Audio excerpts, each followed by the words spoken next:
Hey guys, welcome back to our podcast, Pour Over Perspectives. Where we'll have weekly caffeinated conversations with your host, Alexis. And Bree. I actually wanted to shed light on a very important topic that I feel like a lot of people actually have their own struggle with, and that's mental health. You know, especially nowadays with like technology and social media, I feel like it's something that's very common nowadays. You know, like I even struggle with mental health, and I'm pretty sure that you struggle Definitely. with mental health as well. So I actually wanted to speak on the topic because I feel like, back then it wasn't something that was talked about, especially like in our families. So I think that nowadays it's important to actually open up and, talk about what's going on in our minds Yeah. because, when you actually keep a lot of things bottled up, you don't know It gets worse for you down the line. exactly. Yeah, people who are not taking care of their mental health or they don't know even how to express it or help it, that's what's going to ruin them down the line. So teaching others on and even just sharing our experiences for people to relate, I feel like people can understand that. And even with our advice and the help that we're giving, someone could take that and actually implement those things into their mental health. Absolutely. I agree. Thinking back to my first encounter or my first experience with mental health, it was actually when I was around 19 years old, I believe. How old I are was you going, now? huh? That's how old I am now. Yeah. I was actually in college, just like you. And I think I was going to Nova. And at the time, I had a boyfriend, I was going to school, I had a good job. I had what people would consider like stability in my Right. life. And you would think that I would be happy because I had all these things going for myself. Yeah. But at times I would like sit in my room and I would just feel so empty and so sad. Yeah. And that's when I was like, what is this that I'm feeling? Like, is this what depression feels like? And I remember that it got so bad that I actually turned to my mom and I was like, I started crying to her and I told her, I'm like, Mom, I'm depressed. And, coming from a family where it's not very Yeah. well known or They like don't very talk. talked about. Yeah, because growing up, not that they never experienced it, but it's kind of something that they weren't even allowed to say. Yeah, they didn't believe They in didn't it. believe in it, so it was like it wasn't common for them.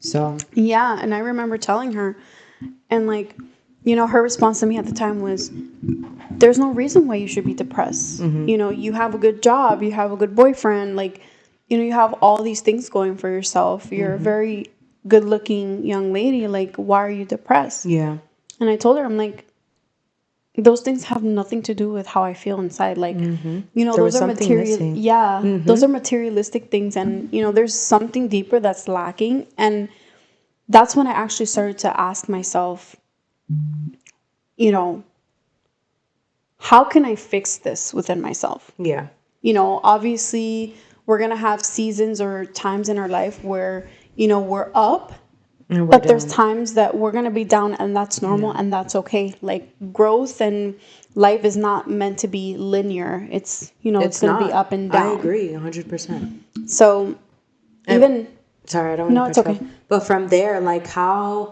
how has that transitioned to now? Like obviously now, from 19 to now almost being 27, how has things shifted? Has your mental health changed? What are things that you've overcame, but what are also things that you continue to now struggle with or new things? Well, looking back to 19 and what I was, struggling with or my first encounter with mental health, I would definitely say the main thing that I was so focused on was my purpose. And I feel like that's why I was struggling a lot mentally because I was lacking purpose. And so one of the things that I actually dabbled into when I was 19 at the time, going through my depressive state, I actually started going to church with, you, your mom, Yeah. and, Rosa at the time. And I feel like that kind of helped me navigate a little through mental health, because you can definitely find comfort and seek comfort within Yes, that's God. true. Mm-hmm. But I definitely feel like it's not as easy as as people make it seem. Like, oh, you find God and you find Yeah. religion, and And you start, building a relationship and it's easy and it's from there, easy. Yeah. So that was my first time that I actually, started going to church and finding comfort within, God. I'm not religious, but I do believe in God. Yeah, of course. But along with that, I knew that there was also, still more things than just, praying. It was a matter of actually creating routines for myself. Yep. And Doing the work yourself. And yes, yeah, of course, you can pray for things and you can ask for guidance and such things like that, but you're the you also person have who to do the actually work. has to do the work. You need to put the action in order to get the results you want. So I understand what you're saying with that. Yeah. So I obviously at that point, it was different from now. Like, I still struggle with mental health. Like I said, there's ups and downs in life. Yeah. And there's times where you're going to be happy, you're going to be blessed, and, you're up. But then there's still times that you're going to feel down. For And right sure. now, my struggle with mental health is, dealing with postpartum. I was very afraid that once I gave birth, I was going to have, a crazy postpartum story, because there's a lot of things that you hear where, On the internet, yeah. mothers that give birth due to exhaustion, tiredness, and like hormones, they can go through postpartum rage and like get upset with their child, lose patience, Yeah. or like even harm their child. I was afraid of going through that. And so right now, thank God, like I don't struggle with any of that. But there's times where, I get overwhelmed Yeah. and I get tired, and I'm just like, I tell my fiance, I'm like, I need a break, or like I'll have my sister actually help out. This is the first time that, I have a kid. I'm struggling with my identity in terms of finding myself outside of just being a mother. And what a lot of people don't really mention is the struggles behind burying your old life, and enjoying your new one. Sometimes, like, just being honest, not that I'm not happy being a mother, but sometimes you look back and you're like, wow, like my life was so different back then. Yeah. I didn't have any responsibilities besides like just getting up, going to work, or whatever. And now like I have a whole person depending on me. So, Exactly. it's hard. Yeah, no, I mean, I can imagine. Like, I do feel like a lot of women don't talk about that on social media because they want to make it seem like it's all glitz and glamorous. Yeah, and it's not. Yeah, and it's not. I'm not going to sit here and lie and say, oh, yeah, every single day I wake up and, I fight. I do, because I have a son that's dependent on me. Yeah. But sometimes, like, there's times where I don't want to get up. There's times where, like, I don't want to be responsible for myself or another Person. human being. But Yeah. I do it because, once again, I have to. And, Yeah, I mean- it's my reason why.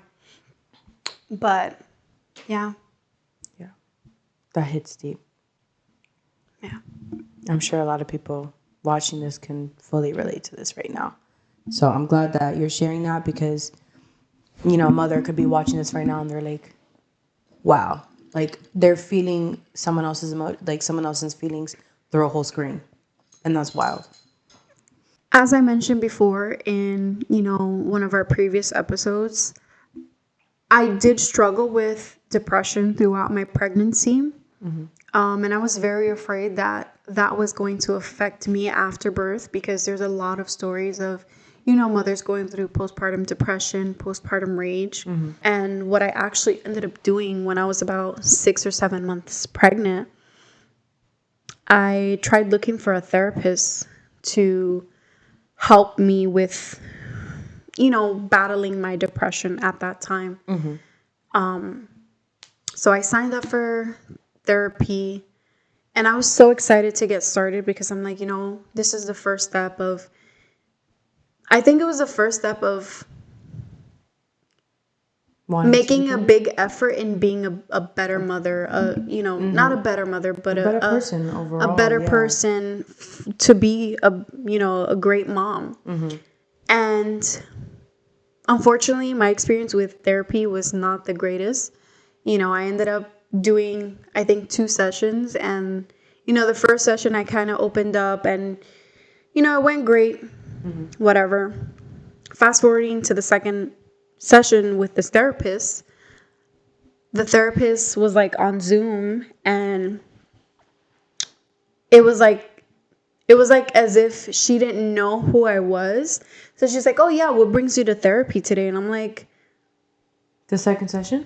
Yeah, I'm like, "Ma'am, we literally spoke last week About the problem, about the issue that was going on." And so I kind of like, yeah, I do feel that. I think it's worse to do like therapy over Zoom because I feel like you don't get the full like one-on-one yeah, type of, she never had her camera on, and I just felt like very hesitant to kind of like share things with her. Even though the first session I kind of shared a little bit like, hey, I'm going through a depression, I'm actually pregnant at the moment. I feel like through the pregnancy I feel like it amplified my depression because of your hormones. Yeah. And so I explained that to her, and then the second session I hop on and I'm ready to like be honest, because that's another thing about therapy. You have to be honest. Yeah, the therapist is only gonna know what you share. So it's like, if you're not sharing and you're not telling them exactly everything to the T, like they're not gonna know, and so they can't help you with the root and how to solve it. Yeah. So I was literally ready to get into it, and then when she said that, I was like, you know what? I don't think this is gonna work out. So I canceled my therapy sessions after that. And like ever since, I never kind of signed back up for therapy. It's something that I'm definitely willing to consider if I find a great therapist. Obviously that's gonna take some time. It takes a lot of effort and like time, because when you experience one and you're like, oh, like what's the point? Like a lot of people like to judge it just from the first experience, but you can't do that because there's so many other great therapists out there. It's just one bad experience. It's just, it kind of fucks it up for you, and you just don't want to do it anymore. You know? I mean, I've always had like a weird thought about therapy. I feel like, and it sounds so bad, but I feel like, why would you need a therapist? Because I feel like most people know what's wrong with them. It's just a matter of like actually doing the work. Yeah, I definitely agree with that, and I don't at the same time. I kind of have my own opinion about therapy just because I've had my fair share of like going around through different therapists. When I started therapy, I know I explained in the first episode when we were sharing just like problems and stuff and growing up, and I know when I started around the time was when I was dealing with stuff at home. And so that's why I got into therapy in the first place, just to kind of understand what I was going through and help with the frustration that I was feeling. And so the best choice that my parents felt was getting a therapist. And when you're 15, you're like, oh, what is a therapist going to do? Like, come on, So when I got my first therapist, it was horrible because I felt no connection. It felt like I was just like speaking to a screen. Like kind of what you were saying, like, the therapist is like, oh, so what has you, coming to therapy today? And I'm like, bitch, I just came here like 5 times ago. How do you not know what I'm going through? So it took me a while to realize like, okay, this wasn't it. And then it was on to the second one. And this was in person this time. Same thing. It was not it. Oh, no. It was this old lady. She was like, I don't know, about 65 years old. She was not it. I mean, age really doesn't matter, but like, girl. There was like no connection. There was no connection. It wasn't, and of course, I was under the age of 18, so I was going to a children's therapist, teenage therapist, and that didn't work out either. And so now going to the third therapist, which was my last one, amazing. Like, I mean, you even know I've told you a million times how, yes, I knew what the problem was, that what was wrong. Like you were saying, like sometimes you feel like people know the problem, they just don't take the action to do it. I did know the problem, but being able to express that and to get some sort of advice that I still don't know. I could think that I know, but that's why that they take this profession for a reason, because they know. So I understand what you mean, because Yeah. I feel like a lot of therapists don't know what they're talking about and they don't want to actually build a connection with you. But I can say from my experience with this therapist, I've built such a good connection with her that I can even text her right now about something and she would answer.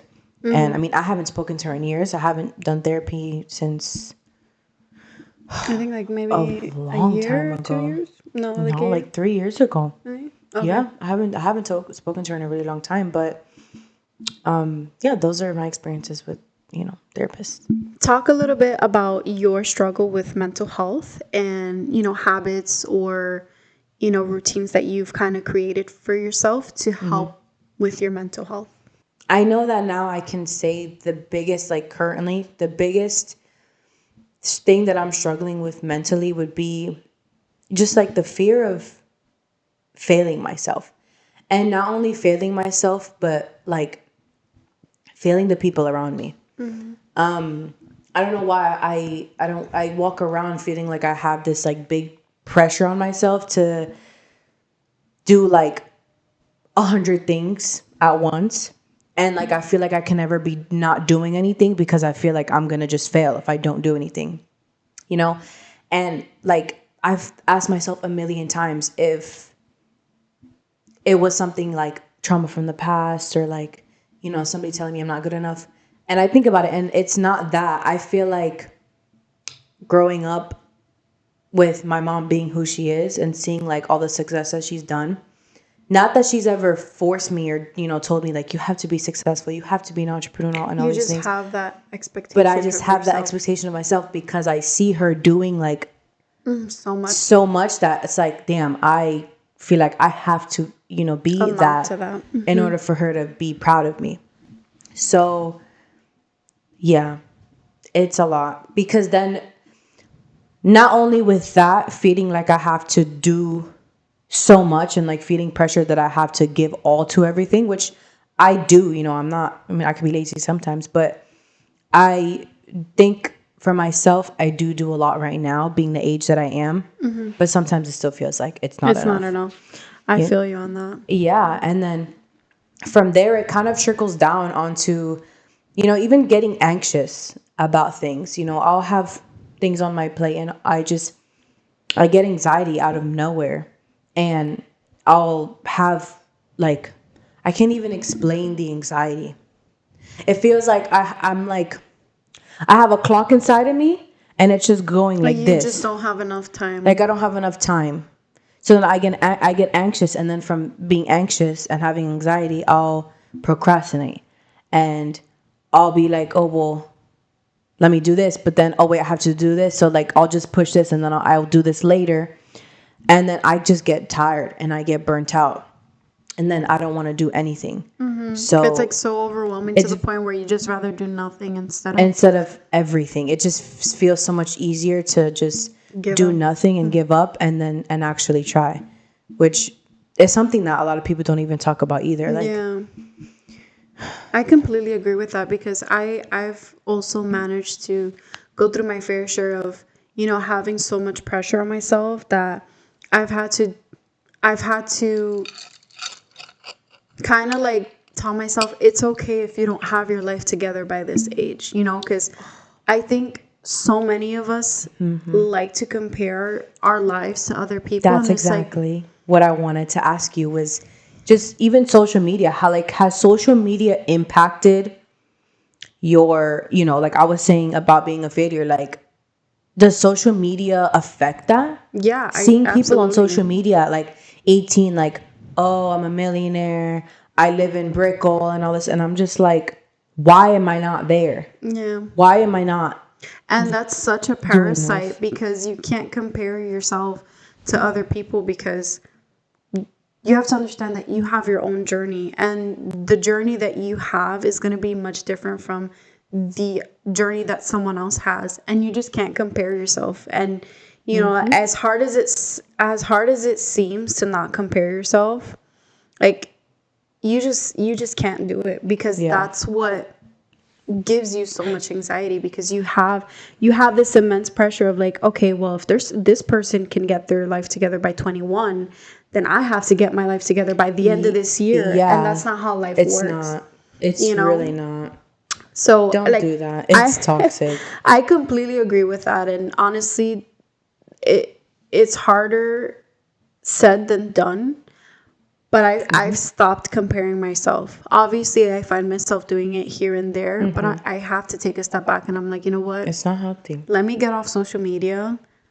Let me be grateful and feel blessed for the things that I have. Exactly. And my journey is so much different than the journey that this other Anybody else's. person is on, you know? And I feel like that also compares to what you were saying about finding your passion and like finding yourself, which I think affects a lot of people as well, because I feel like we're both very similar with this. Like we're very creative. We have a lot of traits, but we can't really pinpoint Find what to do.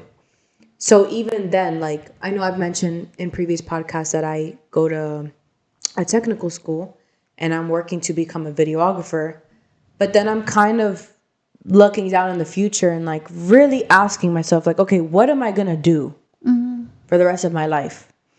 And then being scared about that, I don't know. I feel like I could explain more and like get more deep into it, but I don't know how to really Get deep into get that. deep into that and like really explain how I feel, and like, because yes, like to others, like this could be something it's just like, okay, whatever, but to someone like me, it's way more than that. But I think that that's what mental health is. I feel like, you know, you're putting so much pressure on yourself to think 10, 15 years from now. And yes, of course, you want to plan for the future. Yeah. But it's like that, it's in itself gives you anxiety of like, okay, do I really want to do this? You know, like for the next couple of years or so. Like, yes, it's a passion of yours. Yeah. I think that once you focus on, this is my passion and I'm going to do it, everything else will fall into line. You know, not saying that you're going to be a videographer for the rest of your life, because obviously there's going to be more opportunities to come. But I feel like that's why we struggle so much, is because we have so much pressure on ourselves. Like, okay, well, we'll do this, but do we really want to do this for the rest of our lives? Yeah. You know what I mean? You know how we go through like the seasons, like summer and fall and winter and spring. I kind of relate that to us as humans, which is something you also mentioned earlier, was that as humans we go through seasons of life and seasons of emotions as well. And it's honestly a roller coaster. It's kind of like a graph, like it's constantly up and down and kind of battling with your emotions and how you're feeling, because I could be so good and I could be doing everything for like 3 months out the year, and then all of a sudden it's down and I'm so down. And it's almost like a depressive state where you just, You don't it's want to do not anything. yeah, it's not it's not like, okay, yes, you are depressed. It's more of, okay, you're just going through a state in time where like you genuinely, I don't want to get up. I want to be on my phone all day. I don't want to get out of my room. I don't want to talk to anybody. It gets to a point where it's like, it's very low. It's very sad. It's very quiet. Everything's very dull. Like the lights are dim. What do you feel like causes that? I don't know. I feel like I get burnt out easily, which why I explained the fear of failing, because when I think too much, I just don't want to do anything and then I break down. and I don't want to do anything. And I feel like it's easier if I just lay here and not do nothing than to like do my all. So I do think that when I have a lot of pressure on me, like I just let go of everything. But it's not even like I'll take a day, like it'll be like a month or it'll be weeks where it's just as soon as I get to my limit where I'm like done and I'm frustrated and I'm You just just let too go. much, I just let go of everything and everything just falls down. I can relate because I've been through very similar times where I just don't want to do anything. Like I would stop, going to the gym, or I would stop I That's journaling. such a bad thing. Like I haven't going to the gym for me is so difficult because like yeah, I could want a body or I could want to be healthy, but like actually doing it and like the gym is right there. That's the craziest freaking thing. And you won't do it. It's because a lot of people think that the gym, you need motivation to keep you going to the It's not gym. And it's motivation. not, because you need discipline. Because the moment that you're not motivated, what's going to kick in is the Yeah. discipline. That's Yep. what a lot of people don't understand. But, like I can honestly relate to that, because there have been times where I literally, no offense, but I would see you calling me, or like I would see my mom calling me, and I literally would not answer, because Yeah. that's how bad it's gotten. I would Yeah. isolate myself, Literally. No offense taken. I feel that because I've done it to people. I have Yeah. and like people understand because they've seen it for so long. We're all like almost as if it's like some freaking bipolar shit. Like I'll be like on you and I'm like, yes, yes, yes. Like 100 and freaking 10 on freaking I don't know, like I just drank like 5 of these for months and then like I said, and then it's just like 0%. So, I mean, no offense taken. I've done that plenty of times.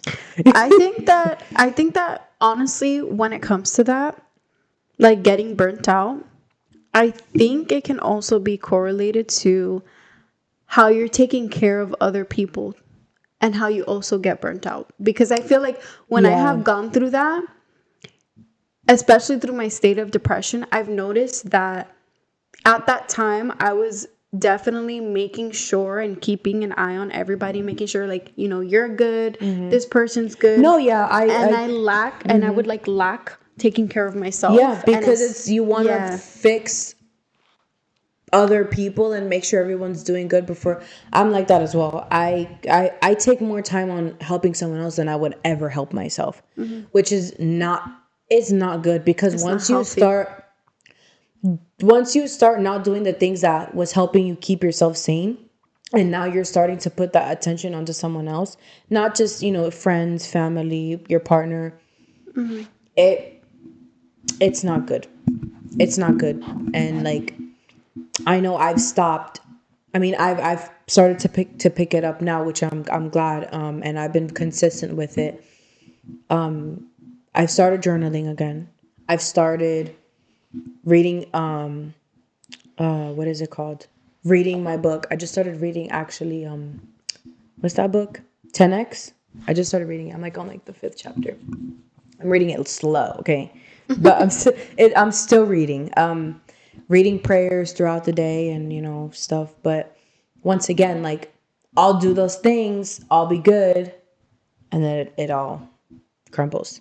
So it's something good to share because it's good for others to know like they don't have to be 100% of the time, and it's okay to not be okay, Yeah. which is something that like for the longest I thought like, oh, you have to be okay all the time, like I can't show weakness, I can't show that I'm not good, And it's because not. but Yeah. it's not like that. Yeah. And yeah, it's something good to realize about yourself, and again, like not feel the pressure that you have to do everything all at once, or even the pressure of being a good mom and dealing with that and dealing with postpartum. So this is real life. This is no sugarcoating. It's no, we're not just saying this is just say it's real life stuff that we both go through at 2 different ages, but we're all humans. So at the end of the day, it kind of like all correlates. to the same thing, which is mental health, which is what we're talking about today. Yep. So I know that we were talking, or you were going into depth of, doing the journaling and, reading prayers and things like that. Mm-hmm. Be honest. Does it is it really helping you?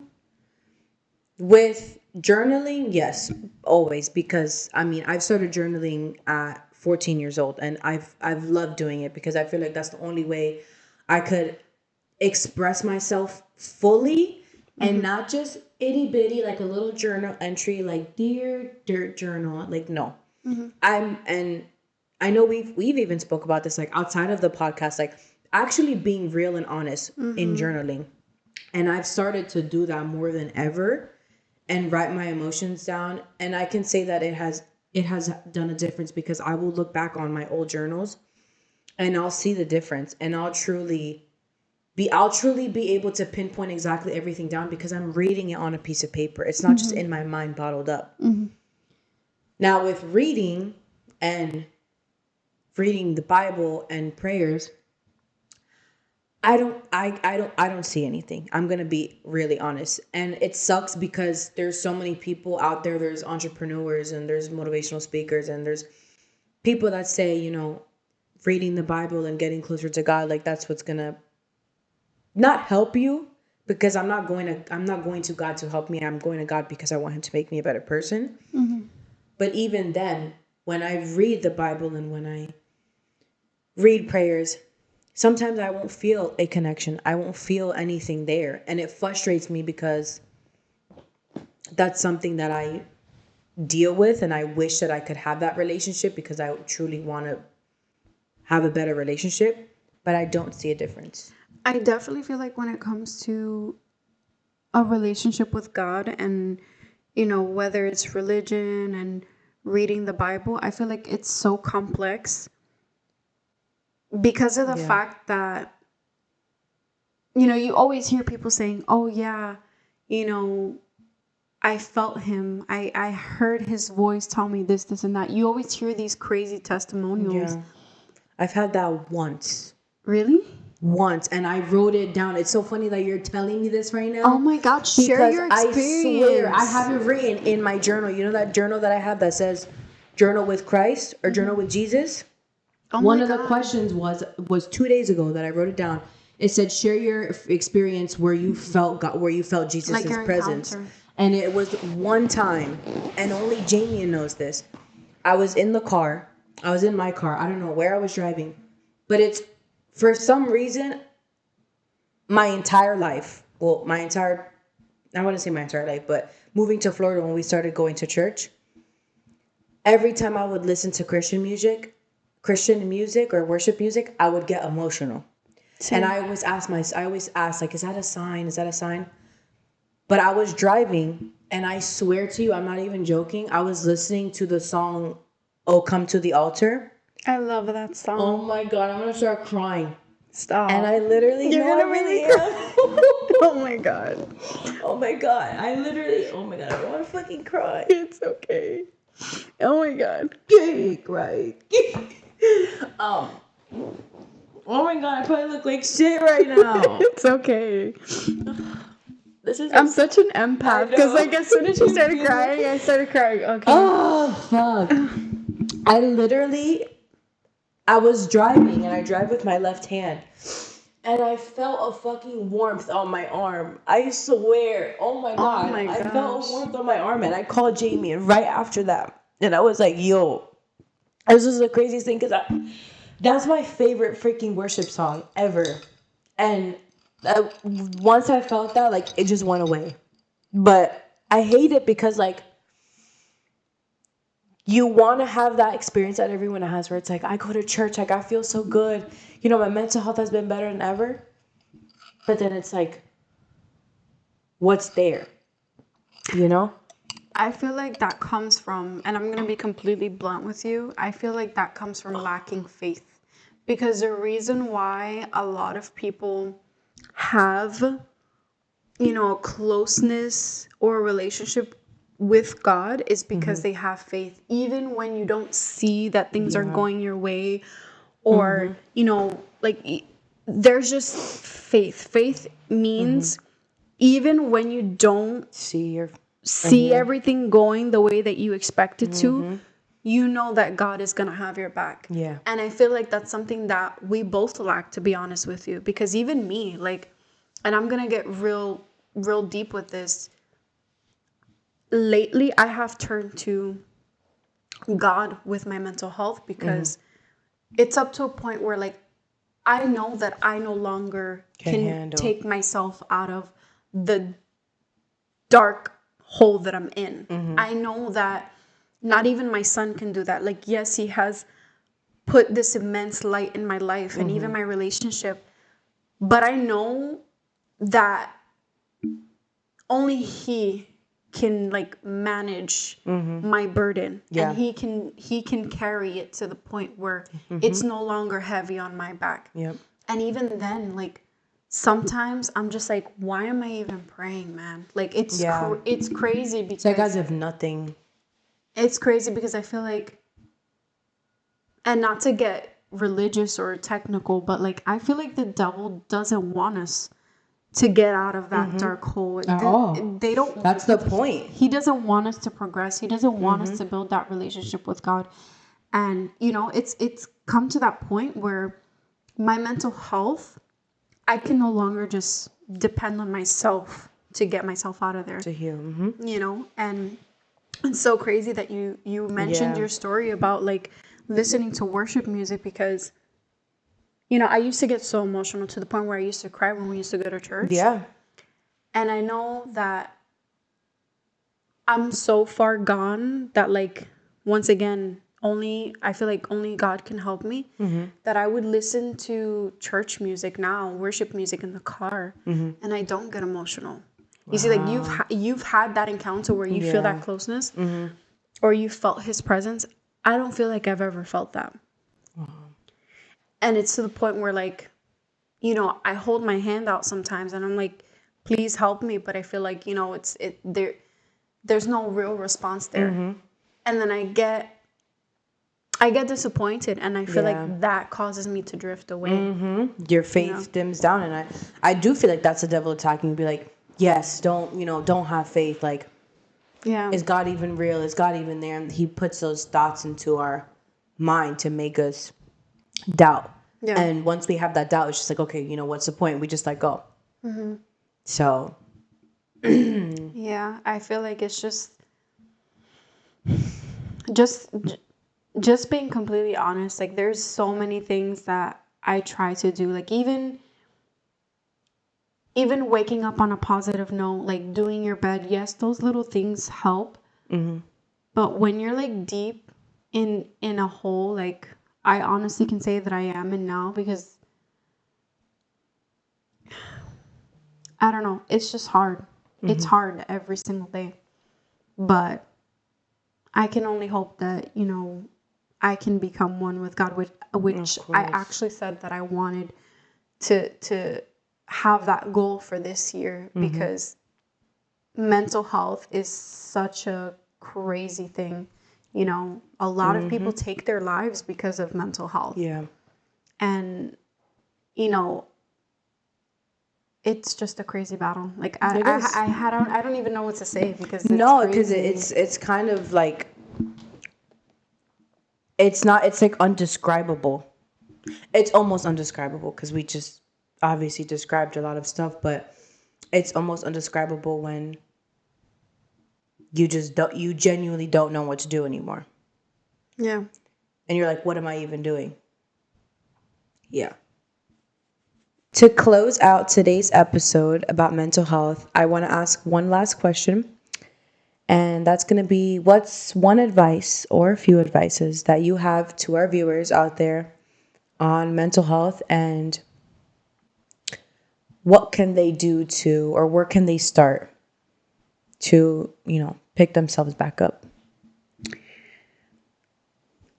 I would definitely say, if you're up to a point where you honestly cannot see the light, and you feel like you're drowning in your own problems, definitely seek help. That's number one. If No, you yeah. you need to seek help right away. If you're having negative thoughts, reach out to a hotline, talk to a loved one. That's one thing for sure. If you're not at that point and you just want to get started somewhere because of the fact that you're just tired of feeling down, I would definitely start incorporating the journaling, because I feel like that's something that helped not only me but also you at one point, whether it's 100%.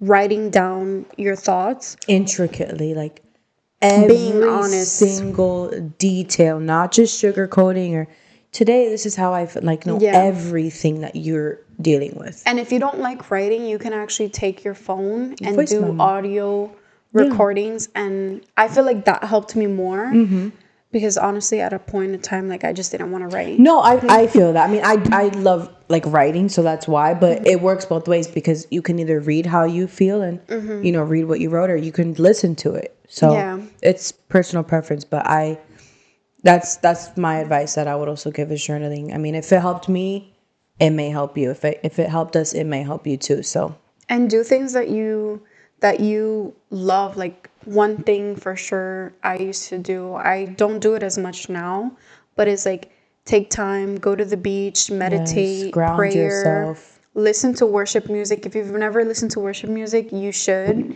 Yes. Honestly, there's something so sentimental and emotional about listening to worship music, especially when you have headphones on or if you're in your car. Have a moment with God. If you're not religious, have a moment with the universe, meditate, prayer, even if it's to the universe, not necessarily God. There's just so many things that you can do. Yeah, But that those are my two, like, pro tips, to be honest. I love those. Seek help if you really, really like have no other place to turn.